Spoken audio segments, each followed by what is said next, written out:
For decades, blood transfusions have been a default, life-saving procedure in medicine. But what if avoiding a transfusion could actually lead to faster healing and fewer infections?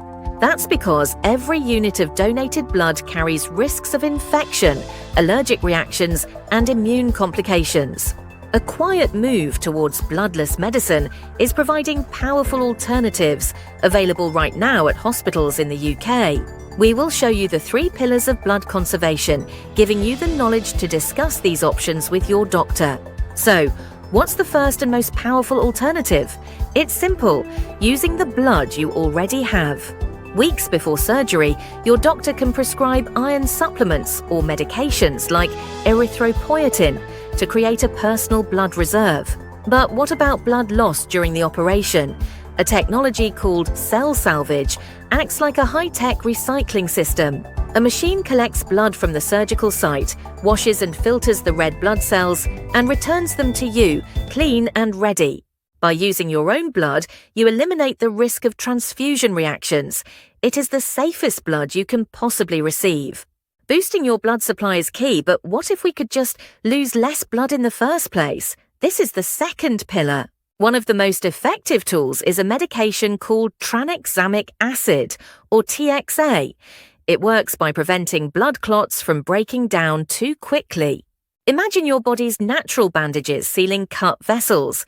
TXA reinforces them, dramatically reducing bleeding during major surgery. The most fundamental technique is simply precise surgery. Using tools to cauterize vessels stops significant blood loss from the start. Even when fluid is lost, it doesn't always need to be blood. Simple IV fluids are volume expanders that maintain blood pressure. But there are even more clever ways. What if, right before surgery, doctors could temporarily water down your blood on purpose? Let's see how these strategies are put into practice with some specific examples. That technique is acute normovolemic hemodilution. Doctors remove your whole blood, replacing it with IV fluids, so any blood you lose is diluted. Then, at the end of surgery, they give you back your own concentrated, fresh blood. It's a clever way to conserve your most precious blood cells. For specific patient groups refusing blood products, these options are vital. Cell salvage can keep blood in an unbroken circuit with their body. Hospitals combine these methods into bloodless medicine programs, formalizing the process from pre-op planning to post-op care. These techniques are well established, but what about the future? This is our third pillar, advanced and niche solutions.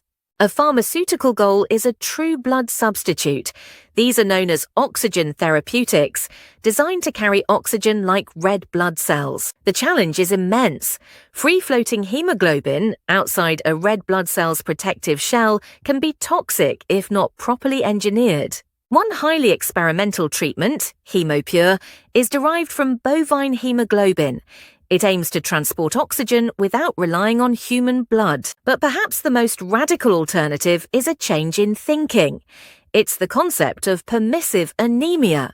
Research shows patients can safely tolerate lower hemoglobin levels than once thought, allowing the body's own recovery to work. Remember we said avoiding transfusions can lead to faster healing? Now you see why. Your body is less stressed and recovers better. This isn't just a win for patients, it's a win for the system. Hospitals save on the huge, true cost of blood and management. Patient safety, better outcomes, and cost-effectiveness all point one way. Blood conservation can become the new standard of care. We've covered the risks, the 3 pillars of alternatives, and the system-wide benefits. So what does this mean for you? To review, the strategy is threefold. Build your own supply, use every tool to minimize loss, and consider a more tolerant approach to anemia. These are not fringe ideas. They are evidence-based strategies being used in hospitals. The first step is to start the conversation. Then explore the hospital procedures database, detailing the specific bloodless surgery alternatives offered by each UK facility, helping you make informed choices about your care. If you or a loved one are facing surgery, ask your doctor, what is our blood conservation plan? Be an active partner in protecting your health.